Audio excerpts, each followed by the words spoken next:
ګرانو دوستانو، نن درته د دوهم واده کولو 4 نوې طریقې ښیم. په غور سره یې واورئ.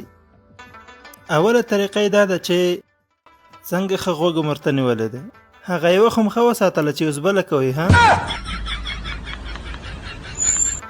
بچه شماره امروز ترافیک جریمه کرد. وا تو لیسان داشتی، باز چطور جریمه کرد؟ لایسنس نشان ندادم، به وقتم خوبش نامده بود.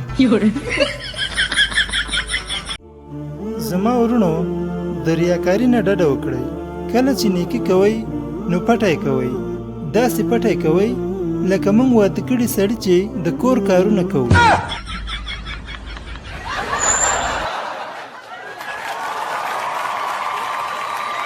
بیچارهګانې جنکۍ، د جنګ په وخت کې چاته دا هم نشي ویلی که د نر زوی یوازې راشه.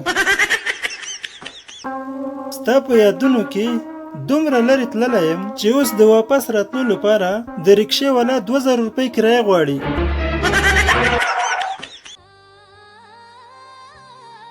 ای سړیه، زه چې کله خفه شم ته مې په قصه کې نه یې، هېڅ مې نه پخلا کوې، دا ولې؟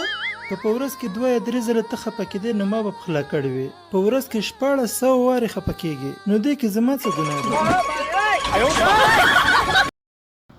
بارش جان، دیروز برات نگفتم که سرسگ مضمون نوشته کو؟ چرا نوشته نکردی؟ ما خو سرسگ نوشته میکردم، مو از پیشم گریخت. صدقه ورکړئ. صدقه ورکول تاسو له ډېرو مصیبتونو نه ژغوري، بغیر له هغه یو مصیبت نه چې تاسو ورسره واده کړی دی. بارش جان، احمدشاه ابدالي چطور سر تخت سلطنت شیست؟ چارزانو. ته سخت کار کوې، پیسې پیدا کوې، دا ته د خپل ځان لپاره کوې، دې ته ژوند نه وایي. د کور نه بهر وځه، هغه خلک پیدا کړه چې ستا مرستې ته اړتیا لري. د خلکو کورونه سیلابونه وړي دي، د هغوی مړي د خاورو لاندې ورک دي، بعضې یې دومره ډوډۍ نه لري چې ویې خوري. لاړ شه د هغوی مرسته وکړه.